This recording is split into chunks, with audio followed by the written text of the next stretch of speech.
Your startup could be growing revenue every single month and still be in trouble.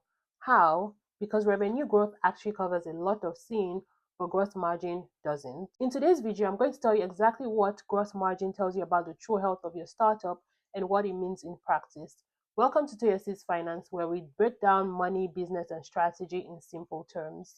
Today, gross margin is one of the most misunderstood metrics in early stage finance, so let's get into it.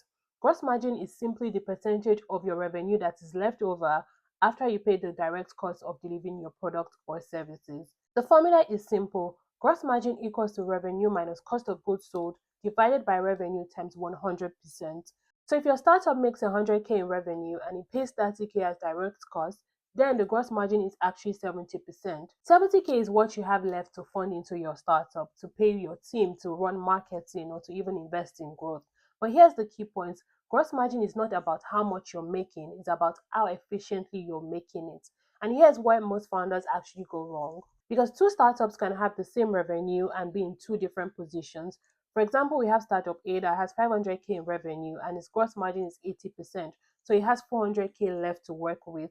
While we can have startup B with 500k in revenue, but it has 30% gross margin, so it has 150k to work with. Startup B has the same top line as Startup A, but it has less money to fund its growth, hire its team, or even survive a tough quarter. Gross margin actually tells you the quality of your revenue and not just its size, and it's one of the key metrics investors actually look at. What is a good gross margin for your startup? It heavily depends on your business model.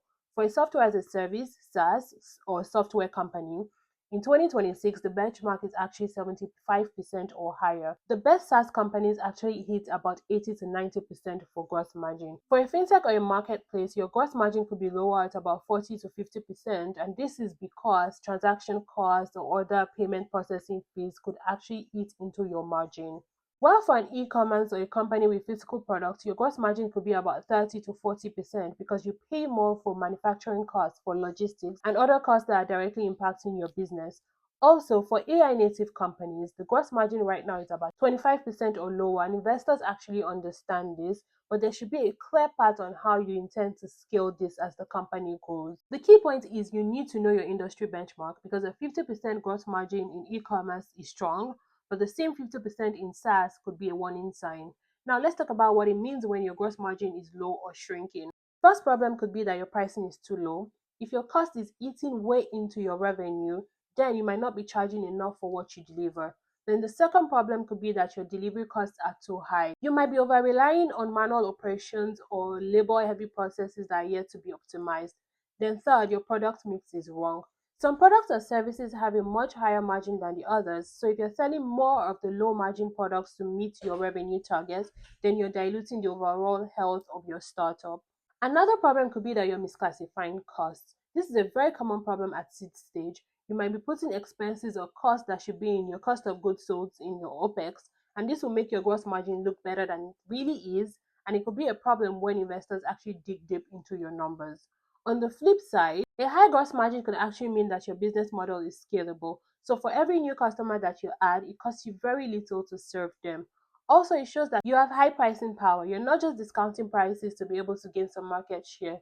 You also have fuel for growth because the money you have left after paying for your direct costs could be used to fund your business by hiring people, investing in research or development, and even investing in sales and marketing.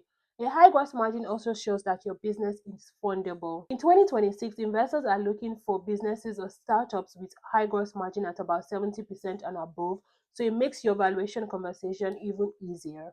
So think of gross margin like the oxygen for your startup.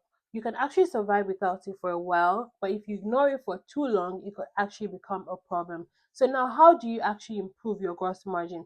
First, you should review your prices. If your costs have gone up but your prices haven't gone up, then it could shrink your margin. And you should understand that pricing is a lever, so you should use it. Next, you should audit every line item in your cost of goods sold. You should understand what vendor or tools that you can actually negotiate prices or replace, for example. Next, you should improve your delivery processes. You should automate every repetitive process and actually reduce manual touch points because as you scale, your unit cost to serve your customers should actually go down and not up. Then you should review your product mix. So you should focus on revenue that actually builds a healthier business. Then you should track your gross margin monthly. It's not a metric that you look at the end of the year. You should actually include it in your monthly dashboard and you should understand the trend. Here is one thing I want you to take away from this video. Revenue tells you how big your startup is, but gross margin actually shows you if it's working. Think of gross margin like a car with a full tank of petrol, but it has a hole in the engine. So on the outside, everything looks fine, but it's burning itself up from the inside.